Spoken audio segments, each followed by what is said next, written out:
All right, and welcome back to our weekly Physics 8A live stream.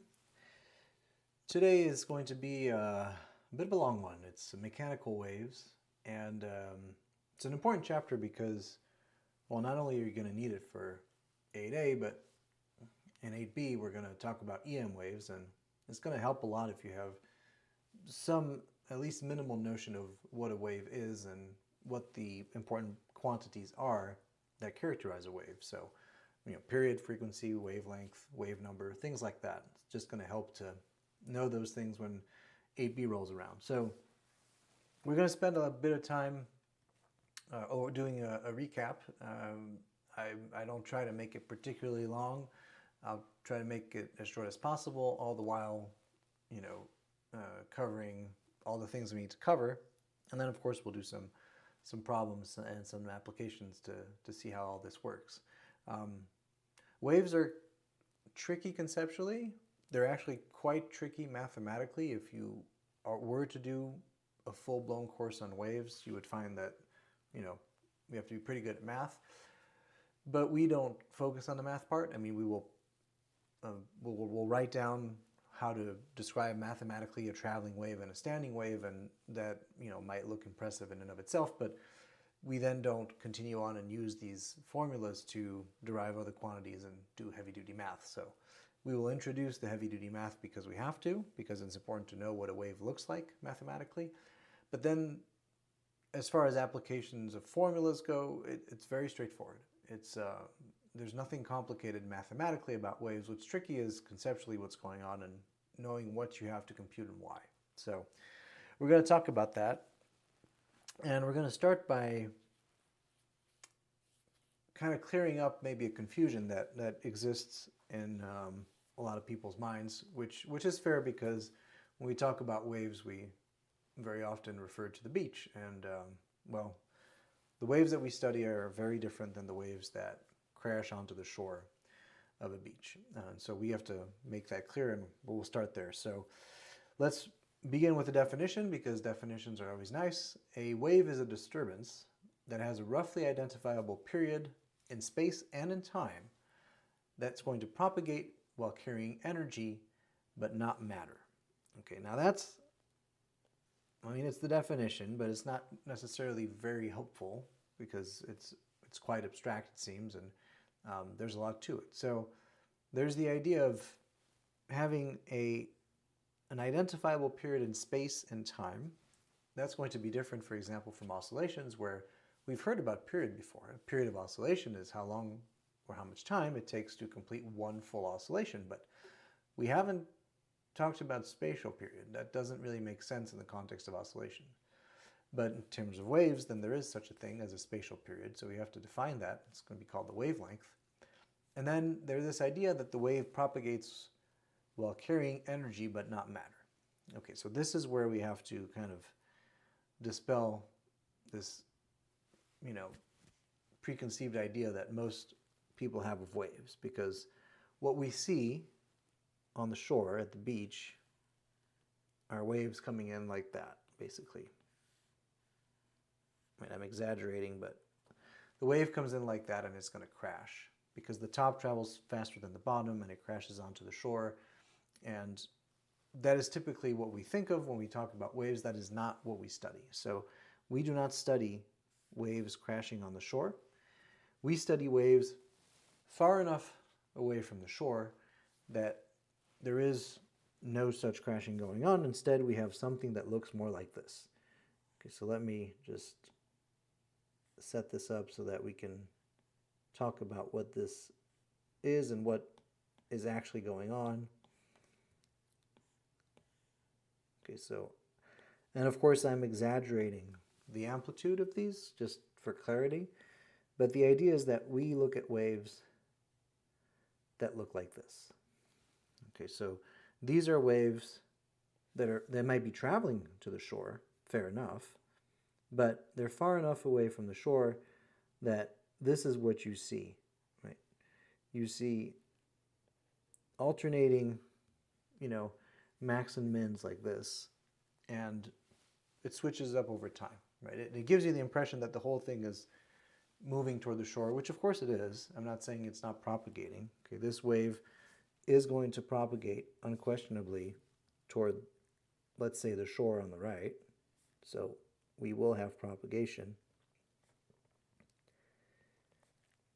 But what's important to understand is what is happening to the molecules of water as the wave propagates, because we say that a wave is going to propagate carrying energy but not matter. Okay, so what's really important is that if this is a particle of water here or anywhere, this particle of water does not drift toward the shore. It doesn't propagate toward the shore and reach the shore. In fact, it stays in place, so that, let's say for instance we have a seagull here, which this is obviously a seagull. The seagull will bob up and down, but will not drift to the left or to the right. Now, that's a slight idealization. In reality, there is a slight drift. We ignore the drift, okay? The seagull only oscillates up and down. And if the best friend of Mr. Seagull over here lands right here, he will also oscillate up and down with the same period. Okay, now if he were to land here, there'd be a different story. You would see them bob up and down, but out of sync, right? One is at the top, the other one's at the bottom, and vice versa. But the point is, pick any molecule of water, what you're going to have is oscillations up and down. Okay? And that is what defines this form here, this shape, and we're going to call this y of x and t. Now, y of x and t, because it's not that, it always looks like this. That's not true. Like, half the time it looks like this. Right? Well, half the time. Let's say, for simplicity, half the time. The point is, yes, these seagulls are going to bob up and down, and so it's not that we're only stuck with this as if you had taken a picture. You see that the waveform is going to, at some point, look like this, then look like this again, and so on and so forth. So when we say that the wave carries energy but not matter, that's what we mean. The matter here stays put in place. It doesn't drift to the right toward the shore. But the disturbance does, right? The disturbance is going to continue on this way. And at some point, water closer to the shore is going to start moving up and down, and so on and so forth. Right? It's the same thing when you go to the gym with the exercise ropes. If you give it a shake and you send a pulse down, that's a wave. It's a single wave, just one little pulse. But the idea is that it's not that the rope doesn't move away from you. Yeah, it's just that pulse lifts pieces of the rope sequentially as it travels down the rope, and that's the disturbance propagating, carrying energy because it's able to lift the rope as it propagates, but it doesn't carry matter. You could argue the same thing in the stadium if you have a wave in the stadium where people stand up and put their hands up and then sit back down. It's not that the people are going around the stadium. They're not. They're staying at their place. But the disturbance, the up and down, does travel around the stadium. Okay, and that's a really important thing to keep in mind because, again, this is misleading in that sense because we do see water crashing onto the shore and moving to the right. And then we tend to think that that's true for the whole wave, and it's not true for the waves that we study. Okay, so hopefully that clarifies what's going on, but at each location we have, in the case of an ocean wave like this, particles of water that are oscillating up and down, which is why it was important to talk about oscillations before we talked about waves. Now we understand, therefore, that there's a period involved. That's the amount of time it takes for the seagulls to go from being up here all the way down and back up. That would be a full oscillation of the seagulls. And so that's a period of oscillation. We're familiar with that. But there's also a spatial period. And the spatial period is that this pattern, this fundamental pattern, repeats. And it has a certain width. right? If you look at it here, you're going to find the same width for the same pattern. And as the pattern repeats, of course it repeats in space, not in time, so it's not a time period, it's a spatial period. And we call that length the wavelength, which makes sense. It's the length or the width of the fundamental pattern of the wave. So we have from here to here, for instance, one wavelength, which we denote by lambda typically. Now that's not the only way to measure lambda. You could measure lambda from here to here, wouldn't really matter. You just have to pick 2 points that are the same points within the pattern, between 2 consecutive patterns, and that distance between the two is going to be lambda, the wavelength. So we're going to have 2 things. We're going to have a period, t, now that's the time period, but we just still call it period because that's what we use for oscillations. And this is the time for the seagull to complete one full oscillation. For instance, top to bottom and back to top.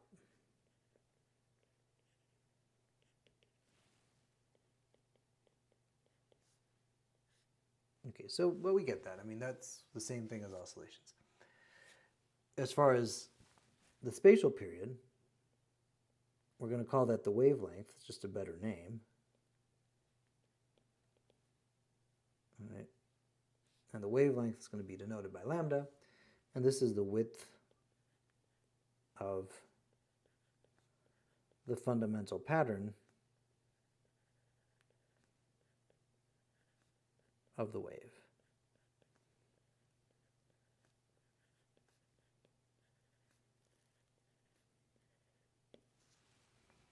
Okay.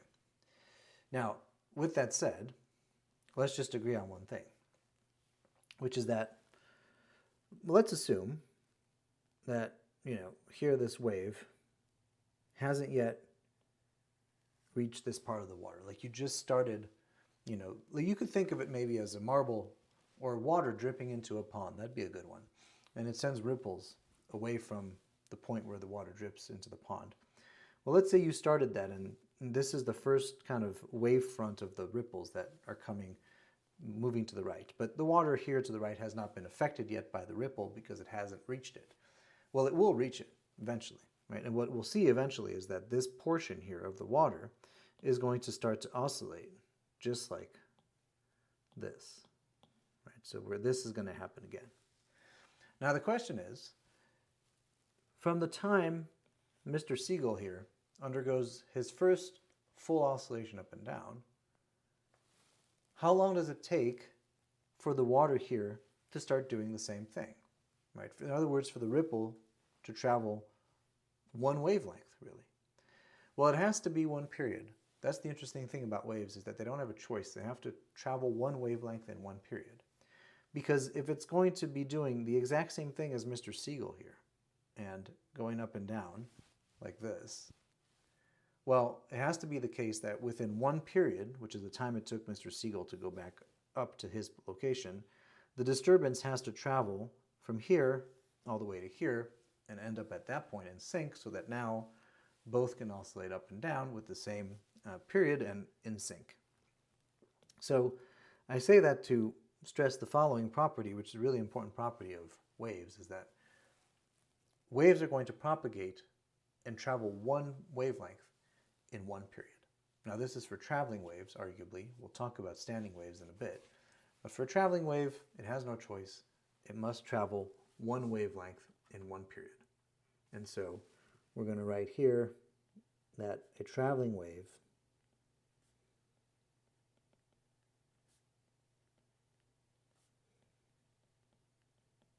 must travel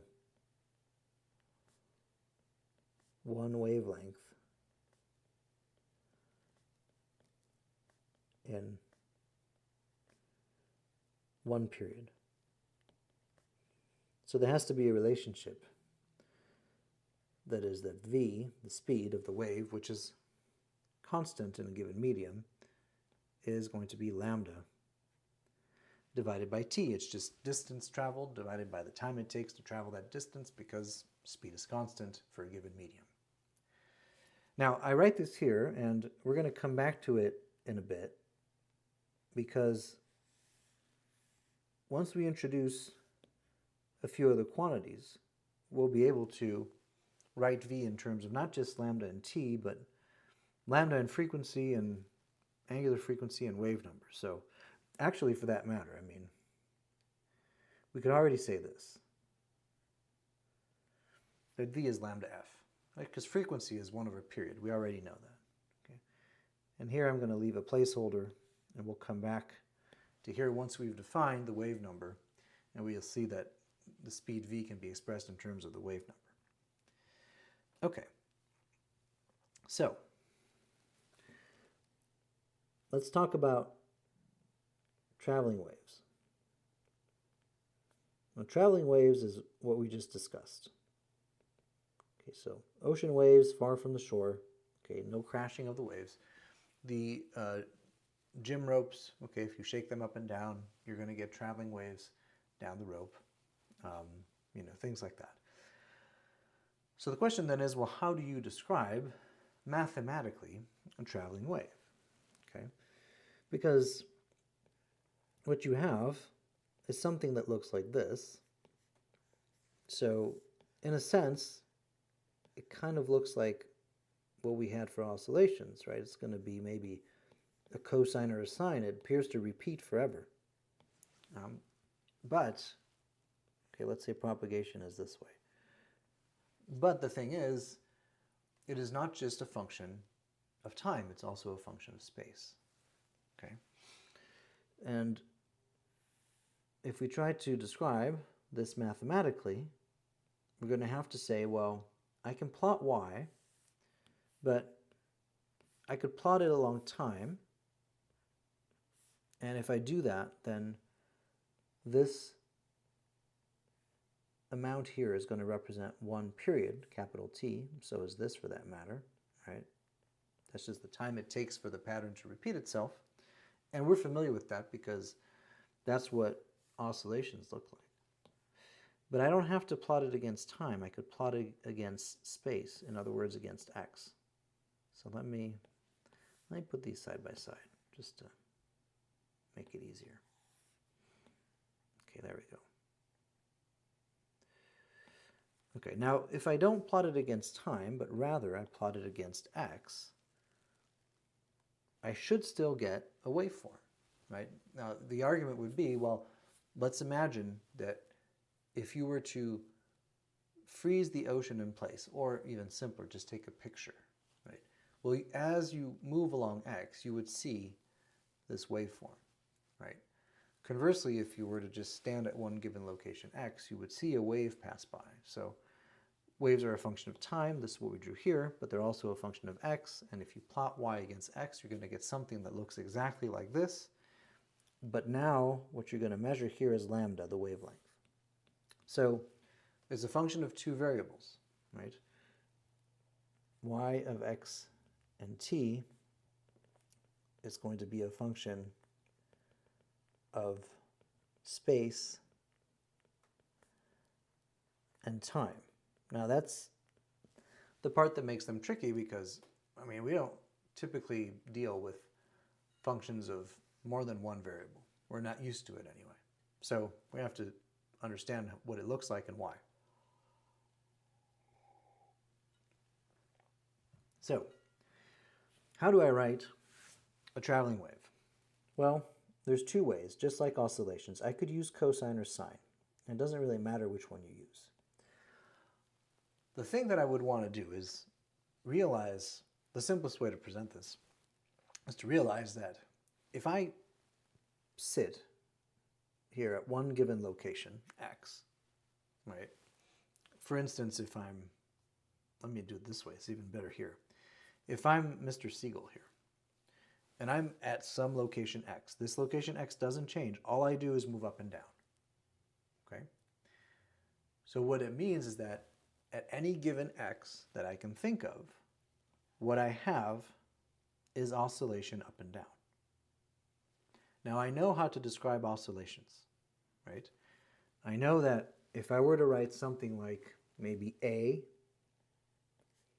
cosine of, let me write omega t plus phi sub c.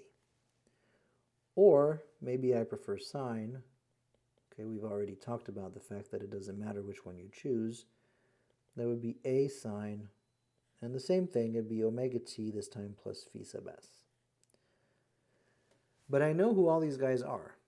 Right? I know omega is angular frequency. It's 2 pi f. It's 2 pi over t. I know that the phase constant is what I've used to, basically shift cosine or sine left to right so that I match my initial condition for my oscillator. And if I were to only write this, I would have an oscillator. The thing is, if I were to only write this, I would just have a function of time, not a function of space. Furthermore, if I remember, omega was this special quantity, which is 2 pi f, but therefore it's 2 pi over the period t, so that omega times t is 2 pi over capital T times time t.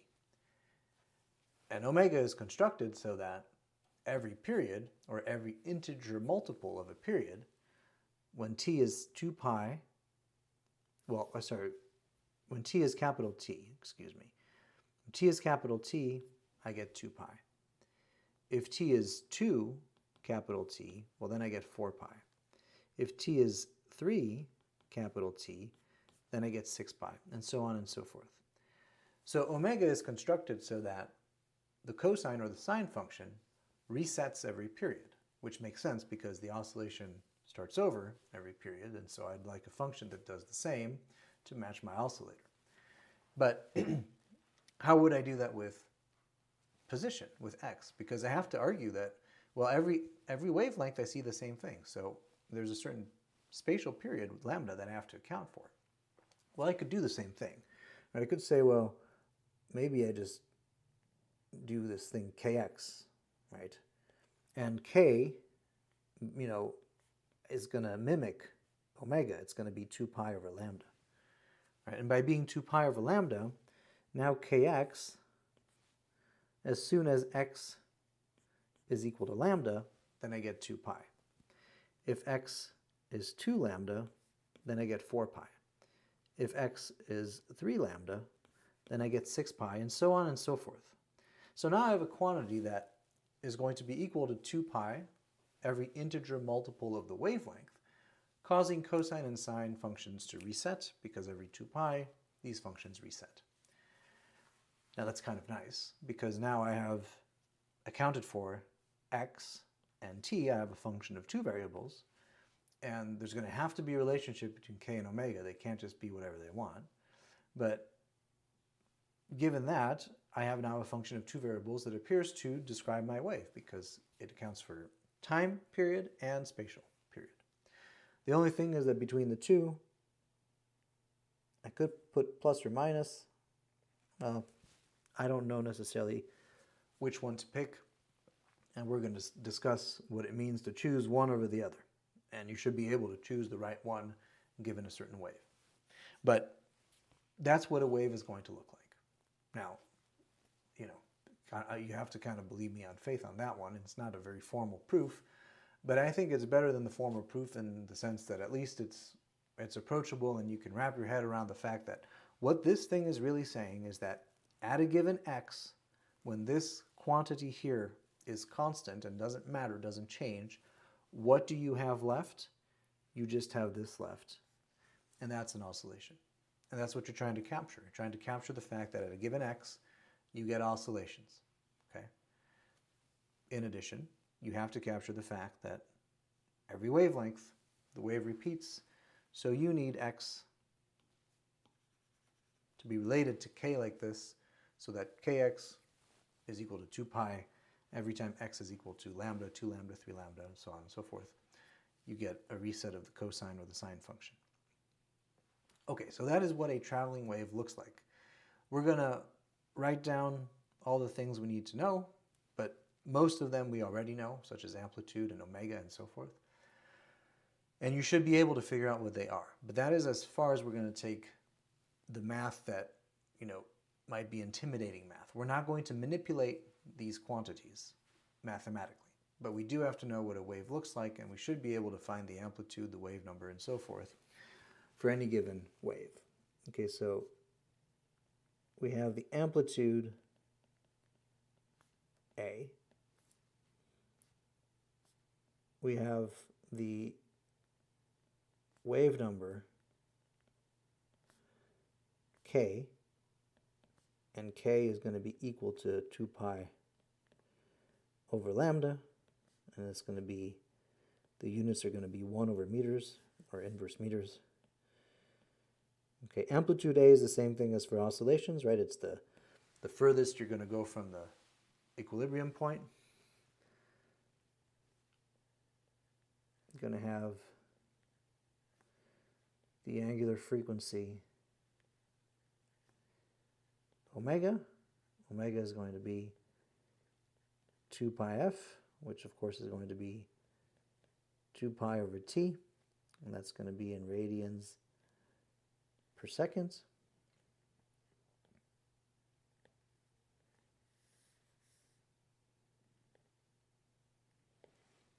And then we're going to have the phase constants.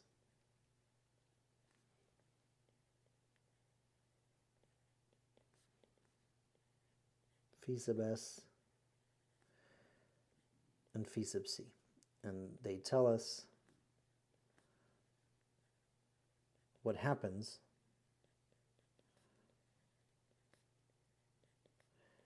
at x equals 0 when t is equal to 0. Okay. And then the last thing we have to discuss is plus or minus omega t. So kx plus omega t means propagation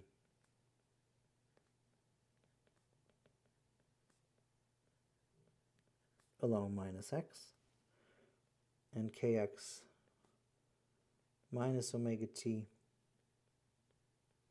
means propagation along plus x. That's kind of how the math works out, and we're just going to memorize that. There's an actual better explanation, but it doesn't really add much to the mix. Makes it more confusing than anything. So we'll just on faith believe that if you write plus omega t, it's going to propagate along minus x, and if you write minus omega t, it propagates along x.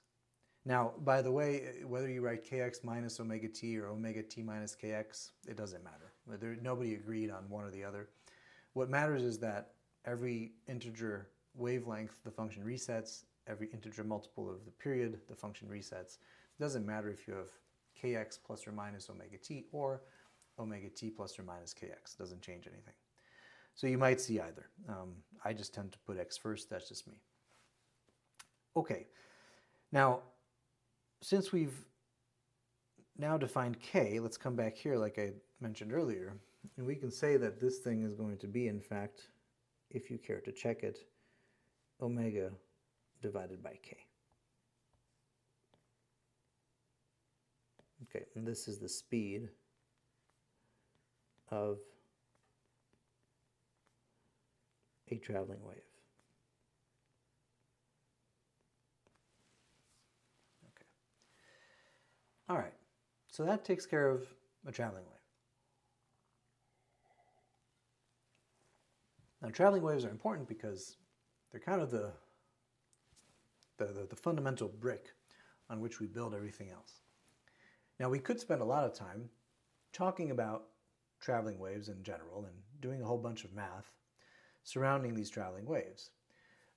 What we choose to do instead is to kind of go for breadth rather than depth and talk about what happens if two traveling waves interact in a specific way. That's going to be called a standing wave. And then specifically what comes out of standing waves, right? Which are going to be explaining how musical instruments work and produce musical notes of different pitch and, things like that. So, we have to introduce traveling waves so that we can talk about standing waves so that we can talk about musical instruments. And then eventually we're going to talk about a phenomenon that's completely separate, which is the Doppler shift, which is when a source of traveling waves or an observer of traveling waves moves as the wave propagates. And the relative motion between the source and the observer is going to cause a shift, which is going to cause the pitch to go up or the pitch to go down, depending on the relative motion, if they're moving toward each other or away from each other. And so we'll talk about that, but what I'm getting at is the fact that, again, there's kind of this checklist of topics within waves where when it comes to traveling waves, we expect you to know this. We expect you to know what they look like mathematically and graphically. We expect you to know how to compute these things, choose plus or minus between kx and omega t, and it kind of stops there. And then the next item on the checklist is standing waves. Okay, so we're going to talk about standing waves and what the equation looks like for that, because there's a dedicated equation. And then from there, okay, let's talk about, vibrating strings or vibrating columns of air, and then move on to Doppler. So we're trying to touch on important concepts and phenomena in physics, but without going too deep into the weeds of extremely complicated multivariable calculus. Right? So let's talk now about standing waves.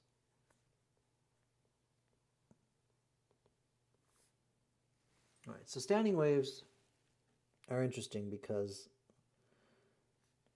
they lead to talking about how musical instruments produce sounds, in other words, musical notes, with a different pitch depending on, well, a variety of characteristics or properties of the musical instruments. But you're going to get a standing wave when you have the following. So let's say that you have two traveling waves that are traveling toward each other. Now we have the simplifying assumption, just to make things very simple, that these waves are the same. Right? The only difference is that they travel in opposite directions, but they have the same amplitude, and they have the same frequency, and they have the same everything, same wavelength and all of that. And they just happen to be traveling toward each other, and we'll talk about how that can happen, but let's just assume that it can happen for now. Now, a standing wave is the superposition of two traveling waves that travel in opposite directions. So, superposition of two traveling waves propagating in opposite directions. So, one to the right and one to the left. So, propagating in opposite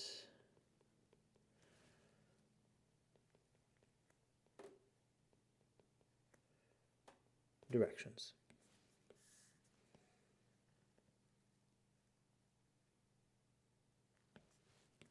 Okay. And for that matter, let's just keep things simple. Let's assume that this is y1 of x and t. That's going to be a. Let's say I go with sine. And it propagates to the right. So let's say that to the right is positive x. It's going to be a sine kx minus omega t. Not going to worry about the phase constants. It doesn't matter. And here we have y2. It's the identical wave. It just propagates in the other direction. So it has the same amplitude, sine kx plus omega t. Okay. So that's the only difference.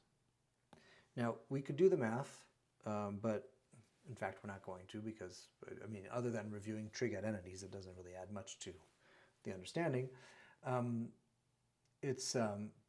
Superposition means that when the two waves are at the same place and at the same time, they add algebraically.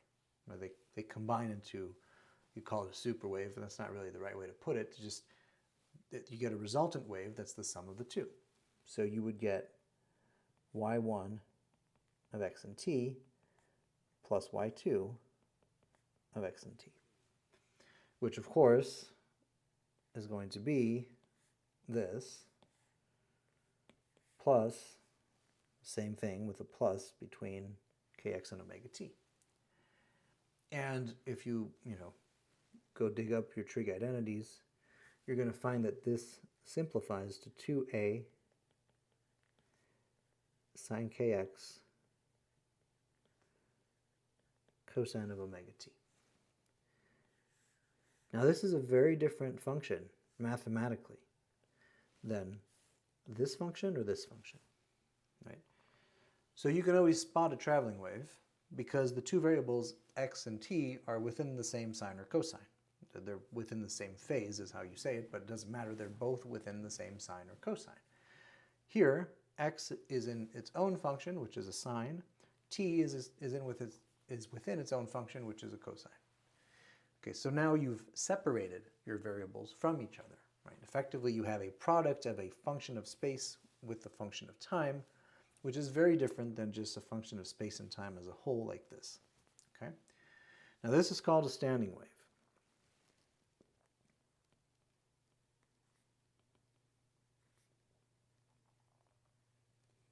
And as unpleasant as it might be to memorize this equation, I would,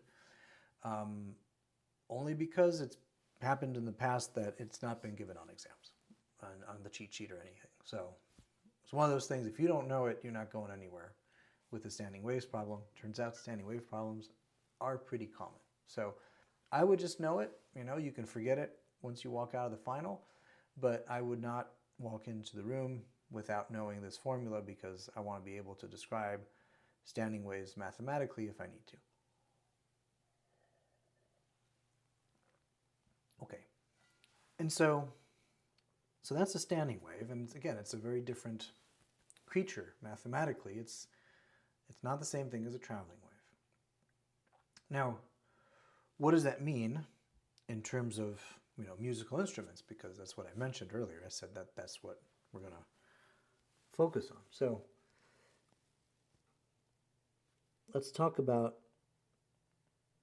basically a vibrating string, which you can generalize to vibrating strings plural, and there are many instruments that work on the basis of vibrating strings. We've got piano is an example, harpsichord, guitar, these all have strings, and the strings are going to vibrate. Now, some of them have strings of different lengths, piano, for example. Some of them have strings that are all the same length, like the guitar. And then, of course, you have to discuss, well, what makes the strings different if it's not the length? And if it is the length, then are they similar in other ways, or are they also different? So when it comes to a vibrating string, what we tend to draw is something like this. It's a string that's attached at both ends, right? That has a length L and a mass M. And there's different ways to change the mass of a string based on how you, either what it's made of or how you make it or whatever, but you can vary the mass. And it's going to have a tension. I'm going to call it F sub T. That's because I'm already using T for period, so I don't want to get confused between tension and period. That'd be sad. And I usually use, yes, true that I used capital T for tension previously, but in this chapter I call it F sub T. Okay, so it's a string under tension between two fixed points. Okay, now that's always the case for all string instruments. Like if you go look, you don't have a string that's attached at one end and then just flopping in the wind and produces music. That doesn't work. So all the strings are attached at both ends. Now the reason being that if we want to get traveling waves, if you have a string attached at both ends and you come and you pluck the center, what you do is you send waves in both directions toward the fixed ends. Okay, but at the fixed ends, the waves are going to reflect, and then they're going to cross, reach the ends, reflect, and they're going to keep going back and forth, and now you do have two traveling waves that travel in opposite directions, that are at the same place at the same time, so you get a standing wave. And what we want you to be able to do, both for vibrating strings, which is what we're going to do now, and then immediately after, vibrating columns of air, so like wind instruments, is be able to tell us what the speed of the wave is that's traveling down the string, and then what does the string look like based on the standing wave pattern that you have. And so we're going to have here the speed v of the waves as they travel in opposite directions down the string is going to be the square root of ft divided by what we typically call mu. Now mu is really just mass divided by length. So this is ft times L divided by m. Mu is mass m over length. That's the linear density of the string, sometimes called the linear mass density. Okay. And, well, that's a parameter of your string, right? Now, if you ever played guitar, for instance, you know that the lower pitched strings are thicker. Typically, they have a very thin metal wire that's wrapped around the string, might be a nylon string or something else. To make it thicker, that increases the linear density. And the linear density is going to have an effect on the pitch that you get when you get a standing wave through the linear density of the string.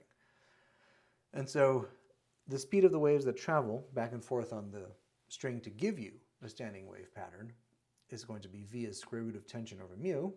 And then if you want to draw the standing wave patterns, then you're going to do the following. You're going to say, okay, well, this is, this is a length L. Let's call it like this. So the string is attached at both ends. And we're going to try to draw the simplest ways in which this string can vibrate.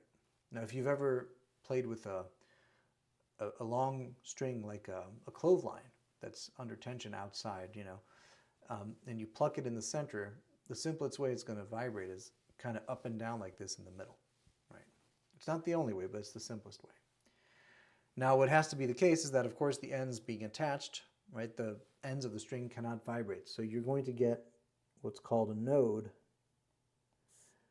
at each end. And then in between, you're going to get something that looks like this. But that's just a moment in time, because a little bit later it looks like this, a little bit later it looks like this, and then it goes down all the way to the other side. And really what it's doing is it's going up and down like this, vibrating. And so this is what we call a standing wave, because even though it is the result of two traveling waves, you cannot tell those two traveling waves apart because they travel so fast. So you get a wave that appears to stand in place, hence the name standing wave, and all it does is oscillate up and down like this. This is called an antinode. Okay, so that's max vibration of your string.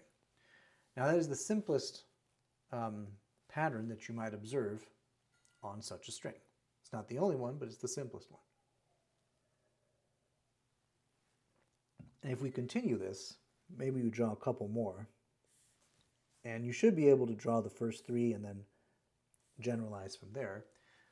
Your ends always have to be nodes, and then the simplest one is going to have one antinode in the middle. The next one is going to have two antinodes, the following three, the following four, and so on and so forth. So every time you add an antinode, but antinodes are always evenly spaced, right? And nodes as well. So what it means is that if you want an antinode, you're going to have to add a node in the middle, and then you're going to have something like this. Nope.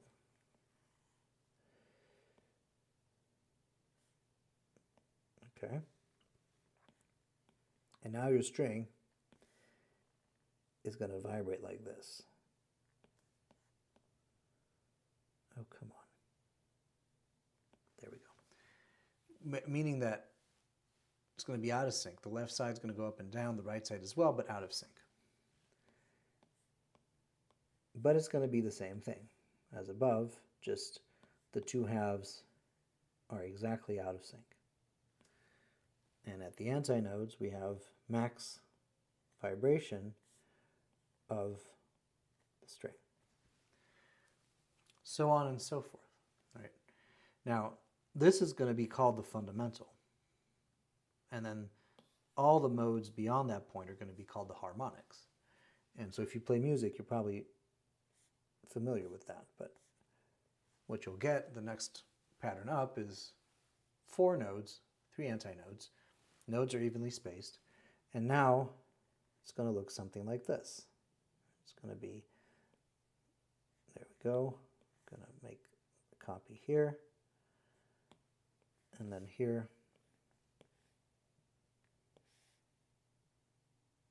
All right, so something like that. There we go. And then, of course,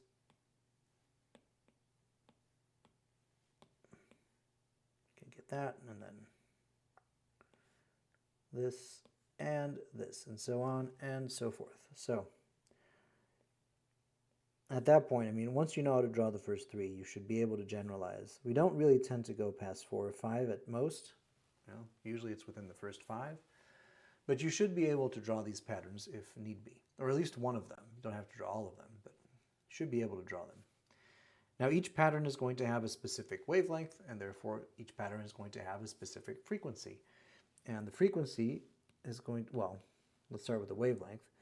If we recall that the length of the string is L, right? So this spacing here between the ends is L, then the wavelengths are going to be given by lambda n is equal to 2L over n. That's for n is equal to 1, 2, 3, and so on and so forth. And those are the wavelengths. This would be n is equal to 1, n is equal to 2, n is equal to 3, and so forth. So 1 is the fundamental, 2, 3, 4, 5, and so forth are the harmonics, and the frequencies associated with the lambdas are going to be, well, frequency is speed over wavelength, so v over lambda n. Keep in mind that v is what we just wrote above.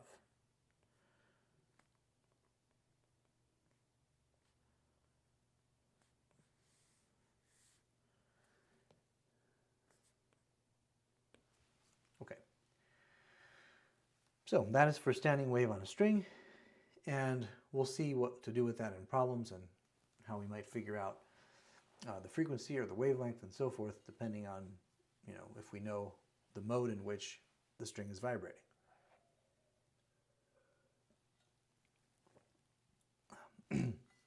But that fundamentally, this is how string instruments work. Like, you have a string attached at both ends, and of course frequency, as you can tell, is a function not only of the length but also of the tension in the string and the linear density. So some instruments have a fixed length and then they just play with tension and linear density, for example a guitar.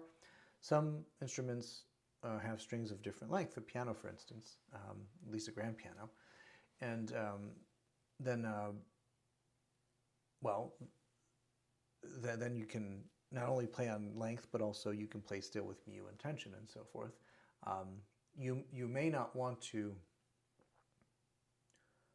like, it's easier to play with tension for a guitar, for instance, just easier to tune a guitar real quick than to tune a piano. But the point is, frequencies are a function of length, tension in the string, and mass of the string. So how thick or heavy the string is. And the point is to just kind of understand that, to know what a standing wave is, and to understand that vibrating strings can produce notes with a different pitch, in other words, music if done properly. Okay, now not all instruments are string instruments, of course. Some of them are wind instruments. And so let's talk about vibrating columns of air, which is just a fancy term to say wind instruments.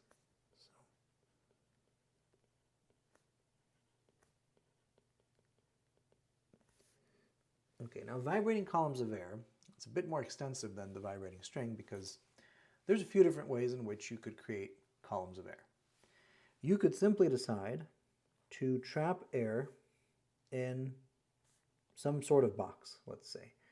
I'll do this like this, okay.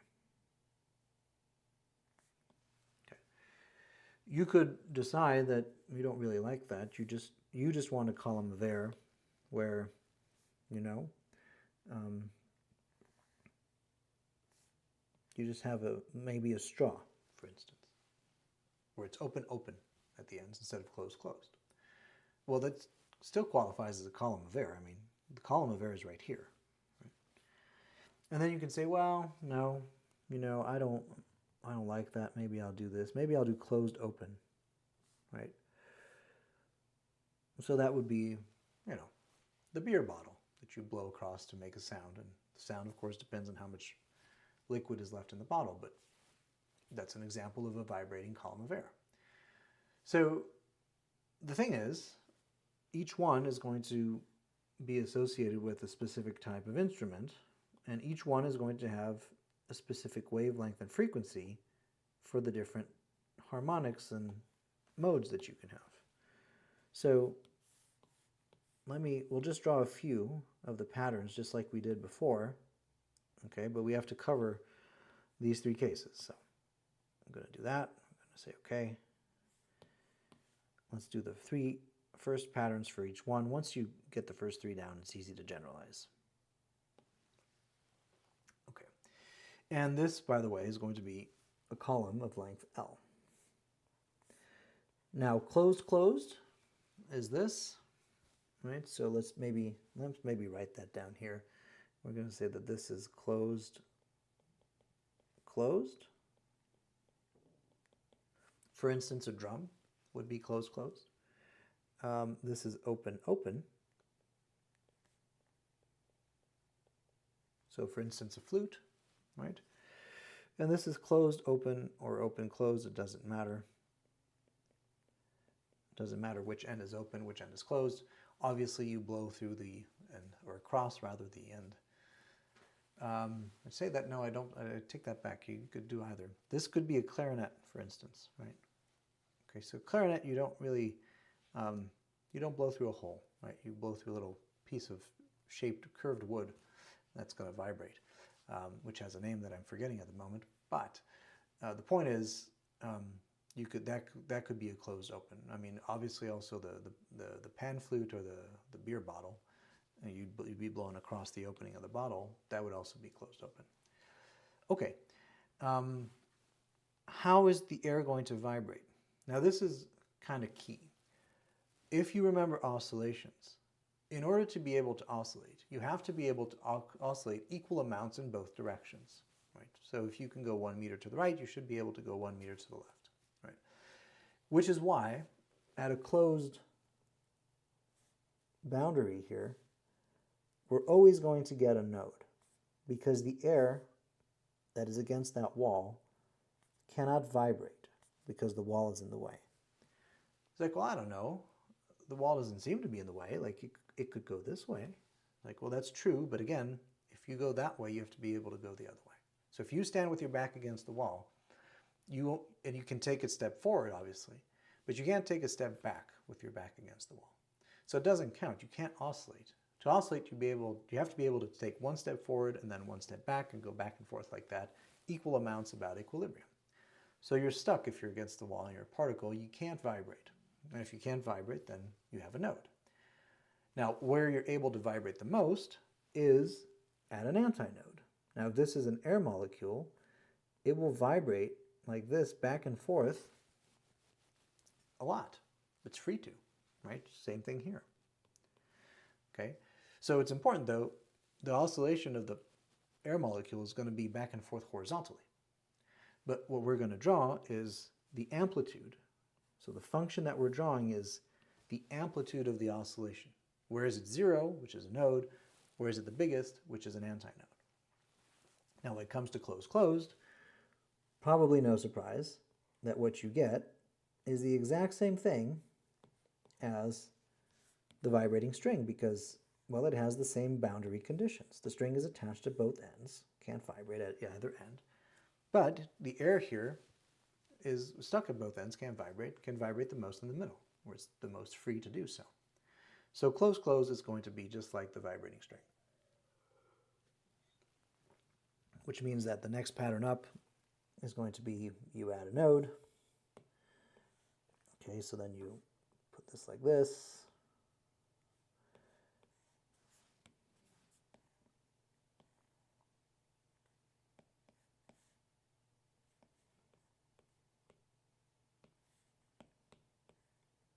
You're going to get this.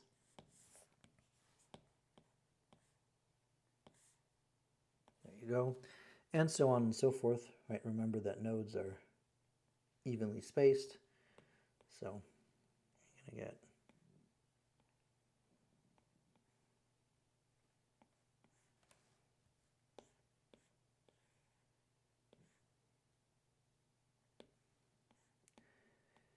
okay. So not to overdo it, but this is what you're going to get when it comes to a closed column of air.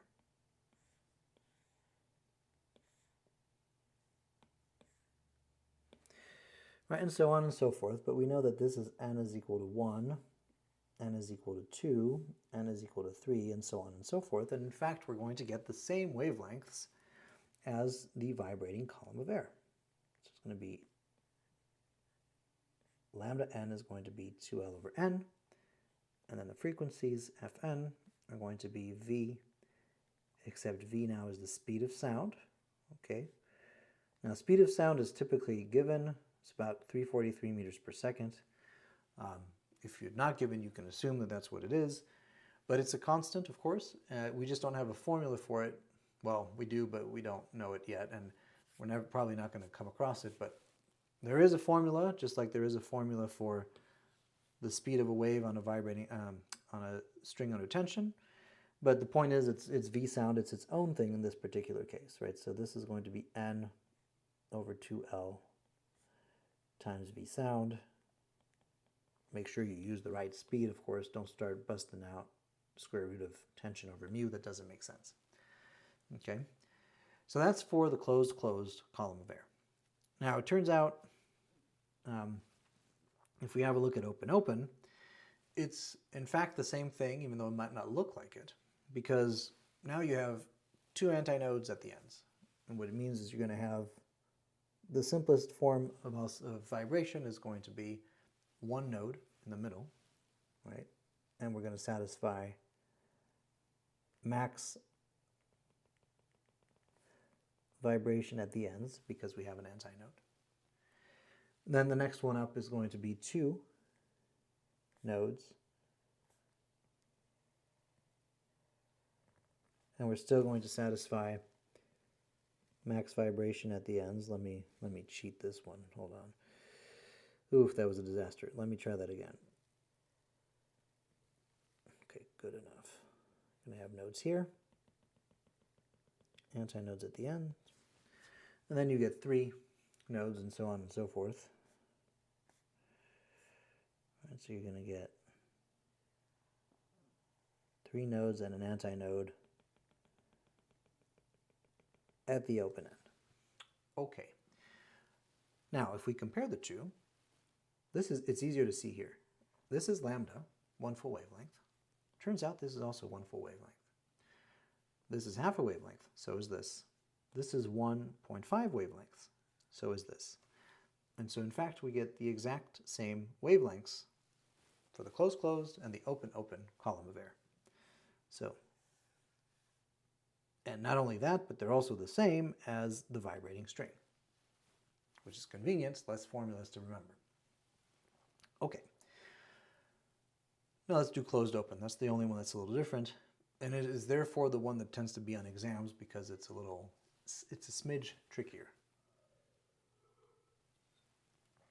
Now, on the left I have a closed end, I have to have a node. On the right I have to have an antinode. The simplest vibration pattern that I can have, standing wave pattern that I can have, is this. Node at the left, antinode at the right. And then we keep going, right? You're going to have a node at the left, but I need an antinode at the right, so it's going to be something like this. And then I need a node at the left and an antinode at the right. Oof. I can do better than that. Hold on. Come on. There we go.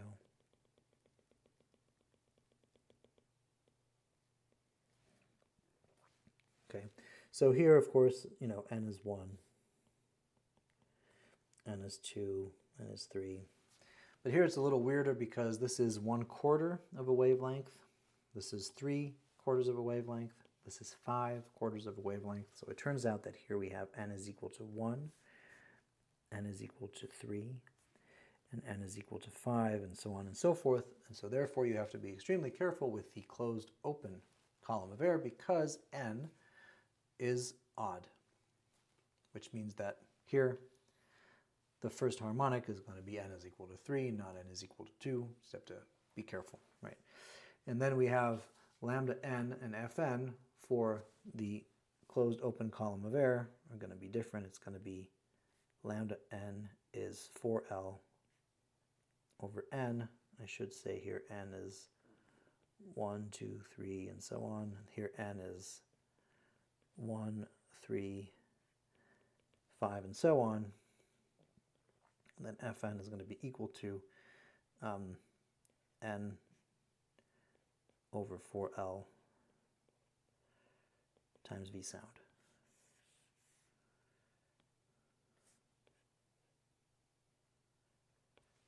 All right.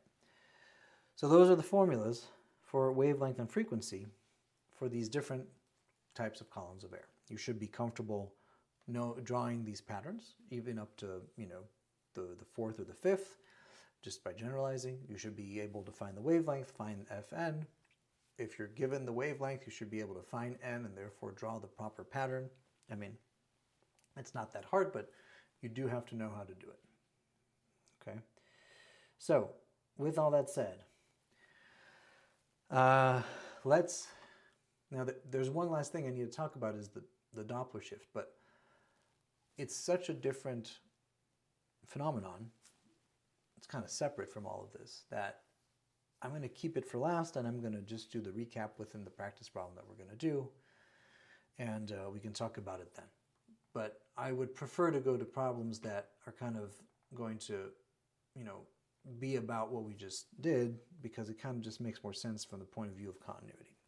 So let's start with this one. This is a super classic problem, and it might look intimidating, but it's actually not that bad. So we are told that we have a standing wave pattern on a wire that has a length of 3 meters. The equation for the standing wave is provided. And x is in meters, t is in seconds. Speed of sound in air is 344 meters per second. We'll see why we need that. The first question is, what is the harmonic number of this wave? Draw the standing wave pattern. So right off the bat, okay, classic, you have to know how to find n and how to draw the standing wave pattern. Okay, now let me just write this here. Y of x and t, we're told, is 0.002 sine pi x cosine 100 pi times t. And this is why I need to know the standard formula for the standing wave pattern, because I need to compare what I'm given to 2a sine kx cosine of omega t. Okay, now what's going to give me the harmonic number, which is n, is probably either the wavelength or the frequency, right? And the wavelength is hiding in k. Well, that's fine, because by comparing the two, I can conclude that in this problem, k is equal to pi, which means that 2 pi over lambda is equal to pi, which means that lambda is equal to 2 meters. And I know that I have a string that is 3 meters long. Okay. Well, if that's the case, then I can do this. I can say, well, 2L over n. Well, let me do it this way. Lambda n is equal to 2L over n, which means that here I have lambda for lambda n, 2L divided by n, which leads to n is 2L over lambda, which is 2 times 3 divided by 2, and that's 3.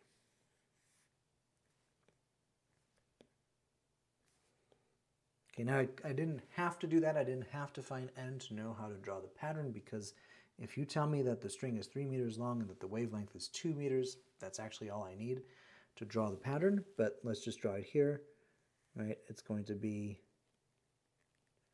this. Okay, this is L, so this is 0. This is 3 meters. And then I need one wavelength here.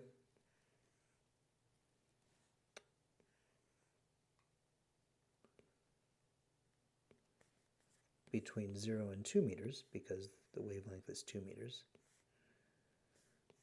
And then, of course, I'm just going to have an extra half a wavelength here. That's going to bring me to 3.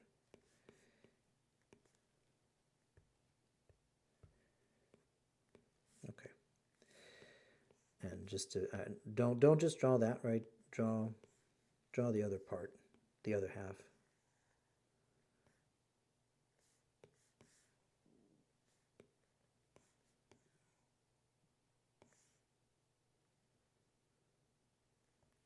There we go. Okay. Now you don't have to add this, but if it were me, I would just add, for clarity, that this is what vibrates up and down, like so. Okay, so I found the wavelength, I know the pattern, n is equal to 3. Then what would the frequency of the vibration of the wire, no, what is, 1, 2, 3. What would be the frequency of vibration of the wire if it were oscillating in the fundamental? Okay. Well, maybe we should just start by finding out what the frequency is right here. Okay, and again, that's going to come from comparing cosine omega t to cosine 100 pi t. Okay, so here we're told basically that omega is equal to 100 pi, which means that 2 pi f is equal to 100 pi. Which means that the frequency that we have here is 50 hertz. Now, let's be clear that this is the frequency associated with n is equal to 3. Right? So it's not the fundamental, it's the frequency of this mode that I'm in, which is the n equal 3 mode. Now, if I want to find the frequency of vibration of the wire if it were oscillating in the fundamental mode, well, then I have to figure out how to relate this to the fundamental frequency. Okay, so the fundamental frequency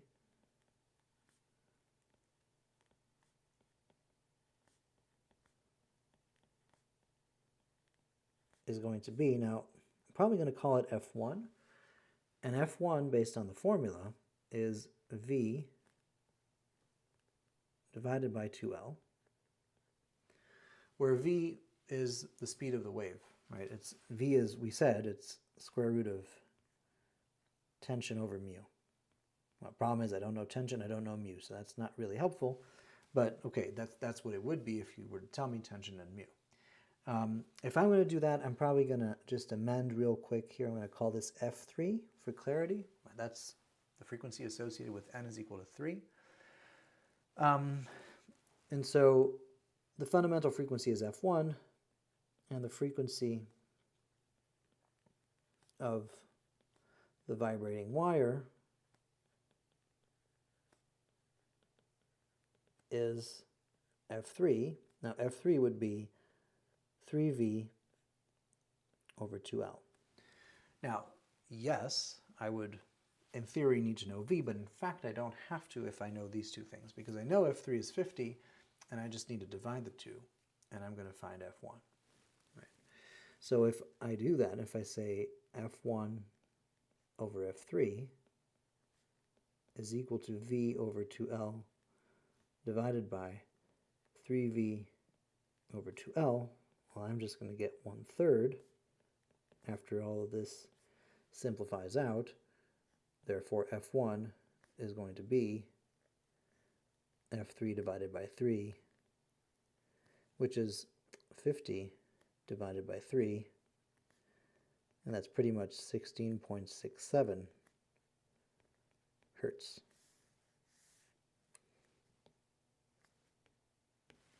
All right, cool. So that's the fundamental frequency of this wire. Now question 3 is really interesting, so let's have a look. Question 3 says, if the original frequency, in other words 50 hertz, is held constant and the tension in the wire is increased by a factor of 9, what would be the new harmonic number? Okay, so let's see.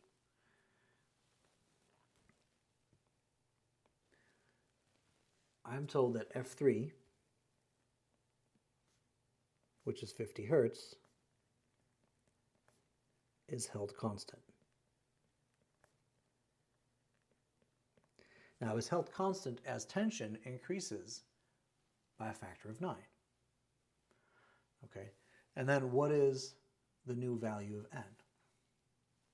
Okay, well, I mean, you can figure it out, I suppose. If F3 is held constant, then F3 will remain equal to the frequency at the end, which I'm going to call Fn. Now that means that here I'm going to have 3V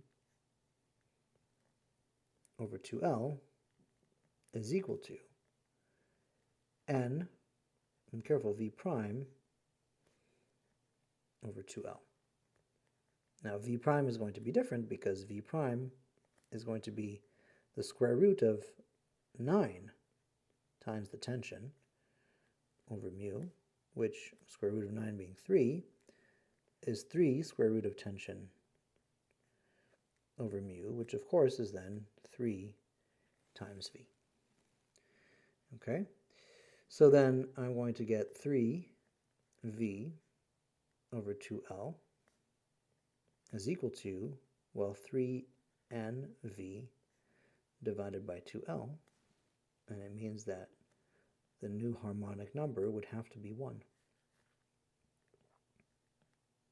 Okay, so if you keep the frequency constant, but you increase the tension by a factor of 9, then your new harmonic number is n is equal to 1. Okay. So again, this all goes back to what I was saying at the beginning. None of the math that we're doing is complicated. What's tricky about waves is knowing what to apply and when and why. But the math itself is not what's going to challenge you. It's very straightforward math. Okay, and so then last question, if the wire were oscillating at this frequency while being positioned next to an open end of a pipe that was closed at the other end, what would be the minimum length of pipe needed for resonance to occur? In other words, to get the air in the pipe to also vibrate. Okay, well, going to look something like this, right? I mean, very crudely, this would be my wire, let's say, if it were at rest. And now I know that it's, doing its little dance in the mode n is equal to 3. So I have my standing wave here. And then now in front of it, I'm going to put this closed open, basically, column of air. And I want to get the air to vibrate within this column.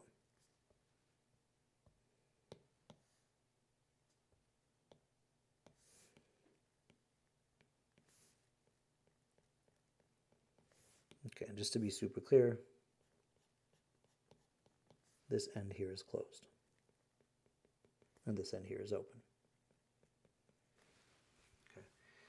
Now I have here F3 is 50 hertz.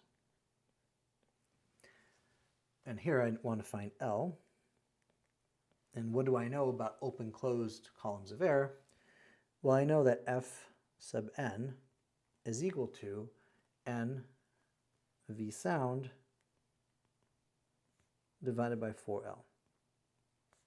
Those are the frequencies that are allowed, quote unquote, in this column of air. And it's a function of L.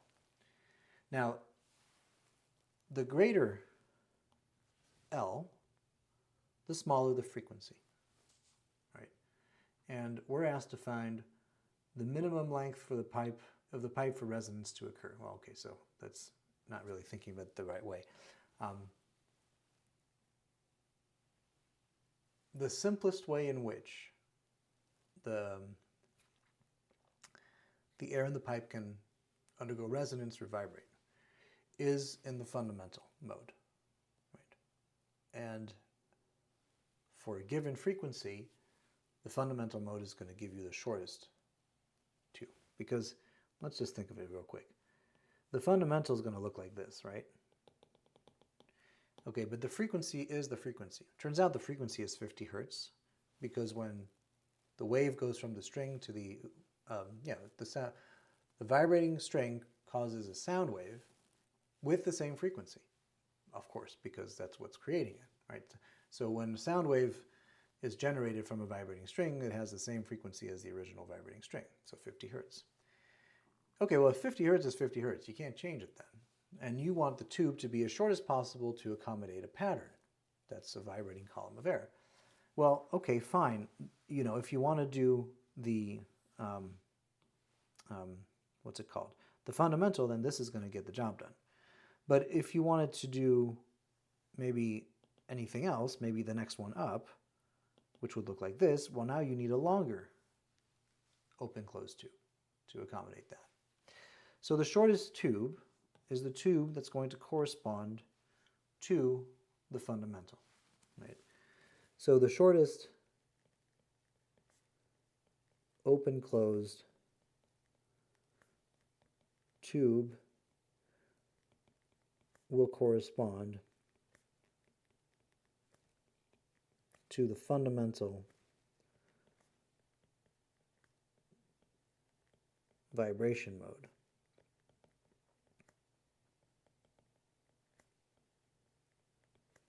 Which is n is equal to 1. And since the frequencies are the same, right, 50 hertz from the string to the sound wave is going to be equal to F1, really, right? So this is on the string. This is in the tube. Well, then F3 on the string is going to be equal to V sound divided by 4, well, L min really, was the shortest length needed. And so, if I'm looking for L min is going to be V sound divided by 4 times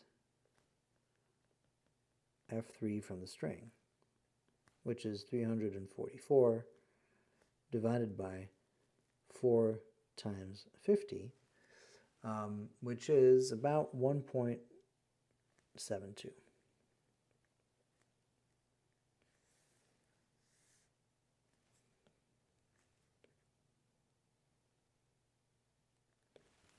There we go. Okay, so nice problem, pretty thorough. Right? There's a lot in there, and it's a classic type of exam question about standing waves. And we tend to prefer these types of problems because there's just more meat on the bone, right? If you're just going to be finding, you know, omega and k and amplitude from a graph of some traveling wave, fair enough, those problems also exist, but they tend to be much more straightforward.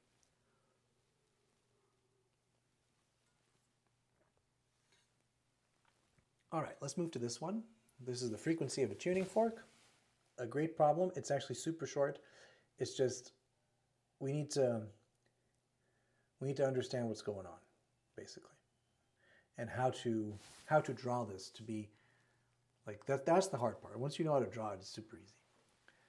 Okay, so you have a tuning fork that's in front of this tube, and same idea as the vibrating wire.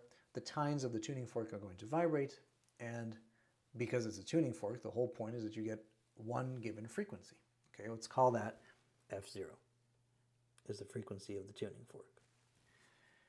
And now we want to figure out what that frequency is, given that we know that we get resonance or standing waves in the tube for the different lengths, because this is a tube that can expand, and it's 40 centimeters at minimum. minimum, but you can go from 40 to 80, basically, you can double it. And at 45, 60, and 75, you have standing waves. Okay? And we want to determine the frequency of the tuning fork. So here's our tuning fork, right? It's emitting a frequency f0, and we're going to have the following. So let's say that this is 40 right here.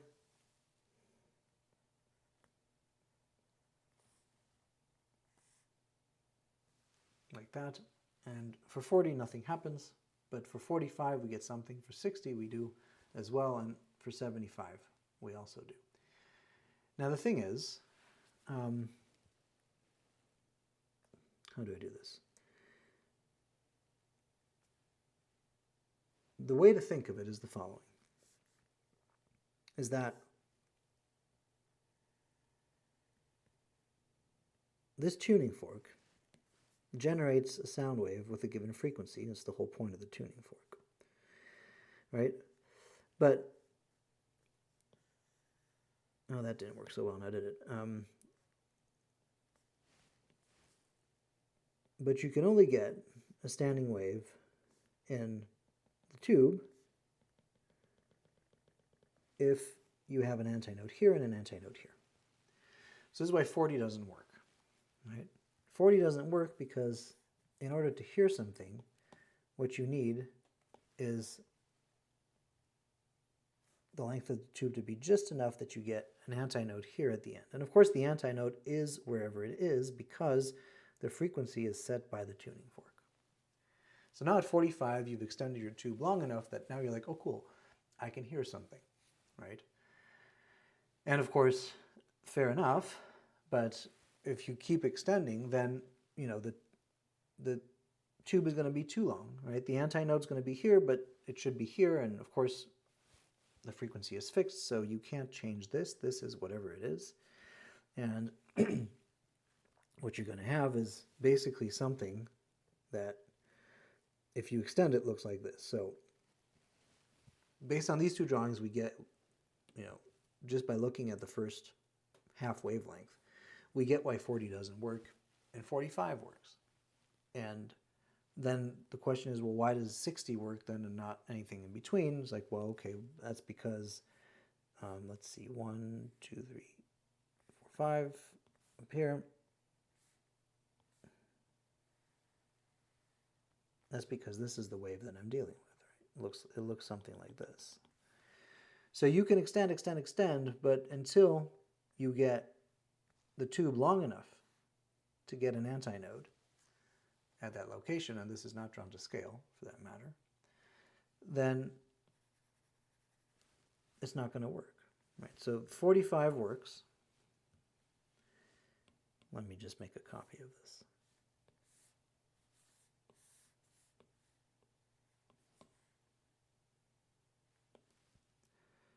But then as you make the tube longer, it only counts when it's long enough so that here at the end you have the antinode.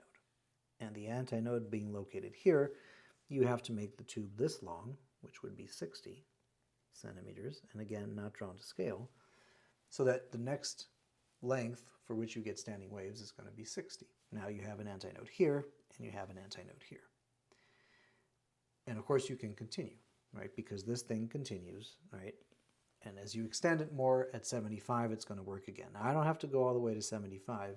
I can just figure out what I need here. The thing is, so just to be super clear, what's hard to draw is this. And it's hard to draw for two reasons. First of all, you have to acknowledge that this wave is what it is because of the tuning fork. It's non-negotiable. So you're going to have a length of tube so that left end is an antinode, right end is an antinode. And until you reach that again as you extend the tube, you're not going to get resonance. But okay, at 45 it works. At 40 we were too short. 45 we're just right. And then anything between 45 and 60 is going to be too short until we hit 60, and then we're good again, we get resonance. The question that I usually get about this problem is, well, how did you know to draw it like this? here and not, you know, some other pattern that would have worked like this. Right? I don't know. It doesn't matter, right? So you can draw any one you want, and it's not going to matter. The reason that it doesn't matter is the following, is that however tightly you draw the pattern, what matters is how much more length do you need for the tube to accommodate another standing wave, right? The next length that works. Well, here, apparently this additional length is 15 centimeters, right? Because 15 plus 45 is 60. Well, it's always going to correspond, whatever pattern you choose, however tightly you draw it, to a half a wavelength, right? And that seems to make sense because every half wavelength, you're going to get another antinode. So you have to make the tube longer by half a wavelength every time to keep getting standing waves. And so here, what we're going to say is that lambda divided by 2 is going to have to be equal to 15 centimeters, which means that the wavelength is 30 centimeters. Okay, so now I know the wavelength of the wave. I can find the frequency of the tuning fork simply by saying f0 is the speed of sound divided by lambda. Right? Speed of sound is 340, at least that's what we're told in this problem, divided by, well, careful, we need this in meters, so 0.3, and that's going to be approximately 1,133.3 hertz. So it's actually a super easy calculation. It's often a lab question too as well, because it's an easy lab to do. But the key is to realize that the additional amount of length that you need is going to correspond to half a wavelength. And that would be true whether you draw your pattern like this or you draw it much more compact like this. It wouldn't matter because it would still be the case that this would be the additional length needed. It's going to be 15 centimeters, that's what you're told, and it still corresponds to half a wavelength. So just pick any pattern you want. I picked the simplest one because it's easier to draw, but that's how you would get the frequency of the tuning fork. So classic little problem. Not that hard once you know how to do it, but you have to kind of convince yourself that that's how it goes when it comes to drawing these things. Okay, so let's now talk about the Doppler shift.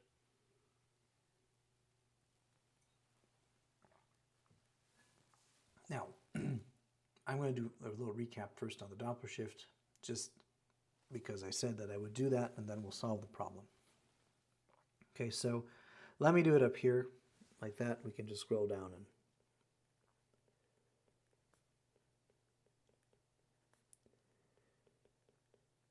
okay, so Doppler shift or Doppler effect, you can call it however you want. It is the frequency shift that occurs when there is relative motion between the observer and the source. So let's write that down. This is the frequency shift that occurs when there is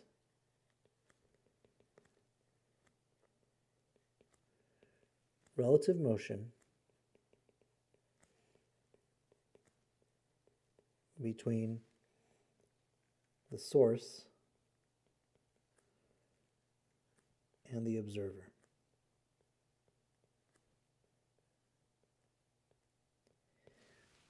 So you know this from experience. This is the ambulance. It makes a different sound as it's approaching. It's higher pitched as it comes toward you, and then it's lower pitched. It seems dragged out when it leaves. Right? It's going like that. Motorcycles also. It's very high pitch coming in at full speed, but then as it leaves, the frequency drops, and that's because of the relative motion. In one case, it's coming toward you, and then it going away from you. You hear something different because of the relative motion. Now, it doesn't have to be the source that's moving. The source could be still, and you could be running toward it or away from it, for example, and then you would also experience a Doppler shift. You could both be moving. The point is, as long as there's relative motion between the source and the observer, there's going to be a Doppler shift. It doesn't only apply to sound waves, that's all we care about in this class, but it also applies to light, right? So it's called the redshift, and if you move too quickly towards something, well, let's see how this works. Frequency will go up, which means wavelength is going down. So I should do the example the other way. If something, let's say, that is blue is moving far away from you, blue is a lower wavelength, so it's a higher frequency. As it moves away, you perceive a lower frequency, which is a higher wavelength, and it appears to be red. Right? So it has to move pretty darn fast for that to occur because the reference is the speed of light, but the point is, Doppler shift is a thing as long as there's motion between the source and the observer. And it's used in radar technology, in particular to detect tornadoes, but not exclusively. And it's a very useful property of waves. Now, how would you create relative motion between you and the observer? Well, there's basically 4 cases, and let's go through all 4, and then we'll see how you combine them in the problem.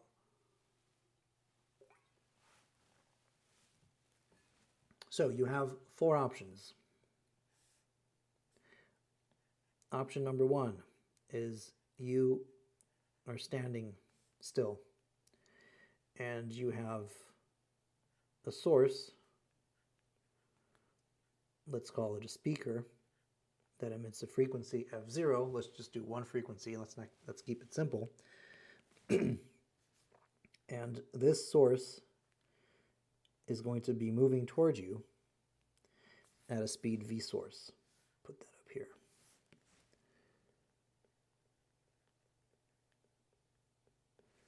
Okay, this is an approaching source. But the source doesn't have to be approaching. It could be receding. Right? So you could have v source go the other way if the source is moving away from you. Okay, that's one option. The other option is source doesn't move. You are going to be either running toward it or away from it. So this would be either the approaching observer or the receding observer. Okay, now let's draw the 2 scenarios where you are approaching. Okay, that would be, oh, come on, the approaching observer. So we'll call this V observer. And then the alternative, of course, is to have the receding observer, goes the other way. And so you would now be running away from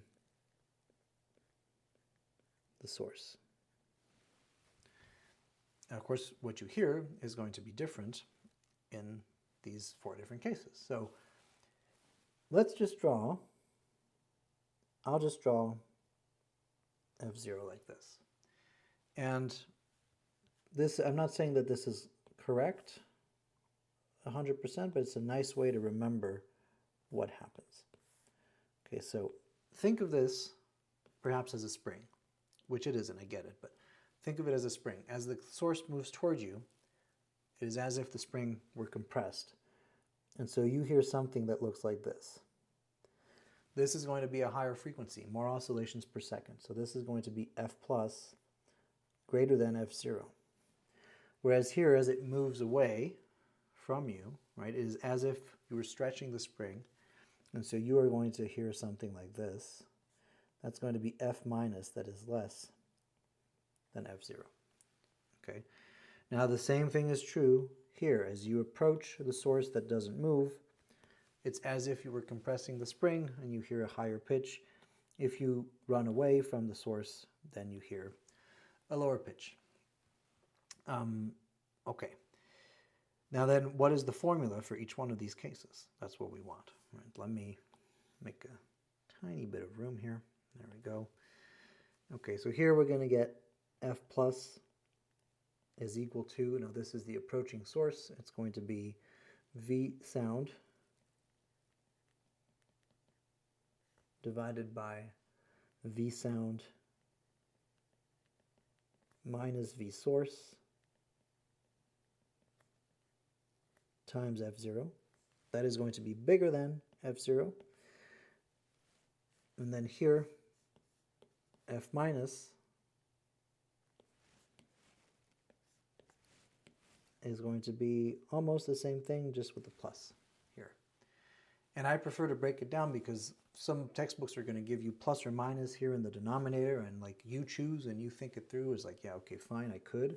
But I could also just, you know, break it down into 4 like fundamental possibilities or scenarios and just know the formulas for those. But I mean, obviously it makes sense, right? Like V sound plus V source is bigger than V sound, so this whole frequency here is going to end up being smaller than F0, fine.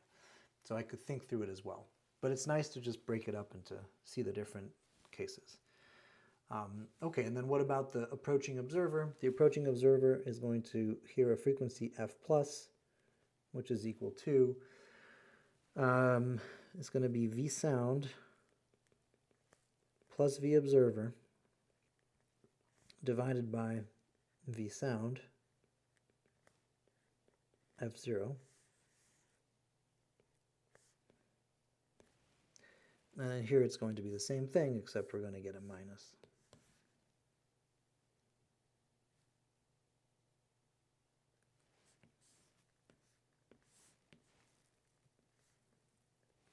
There we go. So those are our 4 cases. Up to us to determine which case we're in or which cases we are in. Depends what the problem is, right? Sometimes you have both an approaching observer and an approaching source, for instance, something like that. So let's come down here and let's have a look at this problem. This is also a classic. And again, it's not a hard problem at all. It's just one of those problems where if you know how to do it, fine. But otherwise you can kind of get confused as to what's happening. So we have 2 tugboats coming at each other in Elliott Bay, and they're moving at different speeds, 5 and 7 meters per second.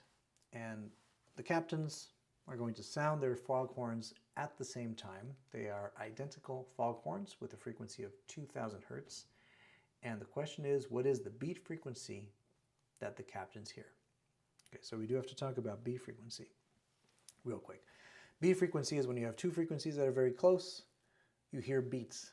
Now, if you've ever tuned a guitar or something like that, you know what I'm talking about. When you're really close, but you're not quite in tune, and you play the 2 strings at the same time, you're going to hear whoom, whoom, whoom. The volume is going to seem to go up and down like that. It's going to beat. And that's what a beat frequency is. Now, the beat frequency is very simple. It's the difference in 2 frequencies that are very close to each other. So it's absolute value of F1 minus F2, if you want to call it that. That's all it is. So this suggests, let me write that down actually real quick. So if you have 2 frequencies that are very close to each other, the beat frequency is going to be, well, we'll put an absolute value because we don't know which frequency is bigger, but it's F1 minus F2 or F2 minus F1 in absolute value, where F1 and F2 are close frequencies. Right, so they're not super far apart. Beat frequencies are noticeable if the 2 frequencies are quite close, but not the same exactly. Okay, so then this suggests, if that's what the beat frequency is, that a captain will hear 2 things. Right? It will hear 2 frequencies. Okay, well, what are those frequencies? Well, a given captain, okay, let's have a captain here, for instance, is obviously going to hear his own foghorn. And that's going to be 2000 hertz because the captain does not move relative to his ship. He sounds the foghorn, here's 2000 hertz. But the foghorn from this boat, even though it is 2000 hertz as well, will not be heard as 2000 hertz. Because not only do I have an approaching source of sound, I am also an approaching observer at the same time if I'm the captain from boat 2. So, let's look at captain from boat 2. Captain in boat 2 will hear what? Let's think this through. Well, we'll hear A, his own foghorn at f is equal to 2000 hertz. B, the foghorn from boat 1 shifted because of the following. Okay, so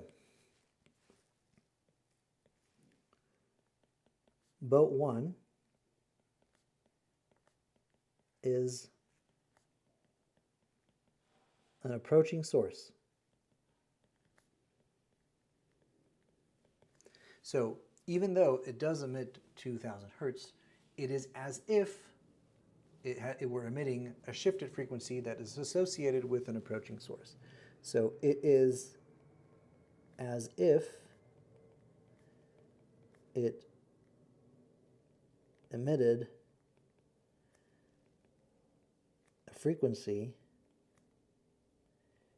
Now, if I have an approaching observer, frequency goes up, right? So I'm going to call it F plus is equal to, and I'm going to use the formula V sound divided by V sound minus V source, which is V1, times the original frequency of the foghorn, right? This is exactly the case of the approaching, of the approaching source, sorry, this guy here, right? V source is just V1 because boat 1 is the source of sound, and even though it emits, the true frequency it emits is 2000 hertz, it is as if it emitted F plus, the shifted frequency, because of its motion. Again, this is all relative to Captain 2. Now, at the same time, though, boat 2 is an approaching observer. So there is a Doppler shift because we have an approaching source, but there's actually going to be another Doppler shift because boat 2 is an approaching observer. This is actually really common to have two shifts instead of just one. Because if it's just one, I mean, then you're done. Like, okay, we're done, F plus, and then compute the difference. But if you can have a problem with two Doppler shifts, it's a little trickier. Okay, so then the captain from boat 2, the perceived frequency by boat 2 will be, well, it's not going to be F plus. It would hear F plus if boat 2 weren't moving, but boat 2 is moving. And it's an approaching observer, so frequency goes up again. So let me call it F plus plus, because it goes up one more time. And then I'm going to use the approaching observer formula. That's V sound plus V observer, which is V2, divided by V sound times F plus. So therefore, what the captain in boat 2 hears, in addition to his own foghorn, is F plus plus, which is V sound plus V2 over V sound, multiplied by F plus, which is this thing right here. Okay, and then, okay, simplification, V sound goes away, and then you're going to get V sound plus V2 divided by V sound minus V1 times the original 2000 hertz from the foghorn. That's going to be 343 plus 5 divided by 343 minus 7 times 2000. And that's going to be 2071 hertz. So different enough, but not super different, right? You're not getting 5000 hertz out of this thing or whatever. Okay, so F plus plus is the shifted frequency heard by captain from boat 2. That is the frequency that he hears from the foghorn of boat 1. At the same time, of course, he hears his own foghorn at 2000 hertz. And those two frequencies are close, but they're not quite the same. Therefore, the beat frequency that the captain hears is going to be the difference between the two. It's going to be absolute value of F plus plus minus F. That's going to be absolute value of 2071 minus 2000, and that's going to be 71 hertz. Great little problem, not that hard. In fact, most Doppler problems are not that hard. You just have to be really careful to figure out whether there's only one shift or two. And most of the time there's two, just makes for a more interesting problem. Right? There's a classic bat problem where a bat sends, an acoustic pulse to geolocate itself, and it's flying toward a wall, and it emits the pulse, and the pulse bounces off the wall. But the first half, okay, the bat is the emitting source, so the approaching source, but then when it reflects, it's also an approaching observer, and so you get a double Doppler shift. Same type of problem, where you just have to break it down and to figure out, okay, what's the source, what's the observer, and is there only one shift or two shifts? That depends on the situation. Most of the time, there's two, but could be only one if it's a simple problem.